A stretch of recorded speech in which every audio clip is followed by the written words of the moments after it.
गोलियों की थड़थड़ाहट, सड़कों पर दौड़ती एम्बुलेंसें और बेसबब कत्ल किए जाने वाले शहरियों के बैन करते वर्षा, ये सब कुछ कराची में नया नहीं रहा। महज 5 माह के दौरान अगवा, भत्ताखोरी, लिसानी, फिरकावाराना और सियासी टारगेट किलिंग और शहरियों पर खौफतारी करने के गर्ज से की जाने वाली फायरिंग का निशाना बनने वाले शहरियों की तादाद 748 तक जा पहुंची है, जिसमें 7 वकला, 11 खवातीन, 7 पुलिस अफसरान और 23 एहलकार, 1 कौमी रजाकार और 2 रेंजर अफसरान शामिल हैं।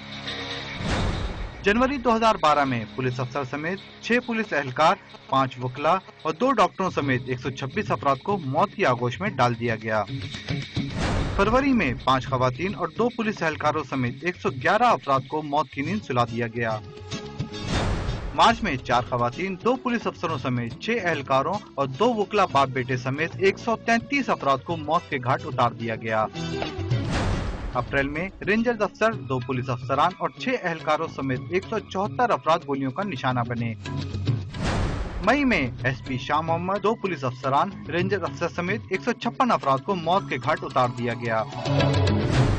जबकि लियारी में पुलिस ऑपरेशन 26 अप्रैल से 3 मई तक जारी रहा। इस दौरान पुलिस इंस्पेक्टर और 6 एहलकारों समेत 34 अफराद और सिंध मोहब्बत रैली में फायरिंग से 2 खवातीन समेत 14 अफराद अपनी जिंदगियों से हाथ धो बैठे। शहर में कत्लो गारतगरी का सिलसिला बदस्तूर जारी है, जिस पर काबू पाने के लिए इंतजामिया मुकम्मल तौर पर नाकाम दिखाई देती है। ऐसा लगता है कि इस शहर में जमहूरी हुकूमत नहीं बल्कि जराइम पेशा अनासिर हुकूमत कर रहे हैं। Imran Hafeez, Dawn News, Karachi.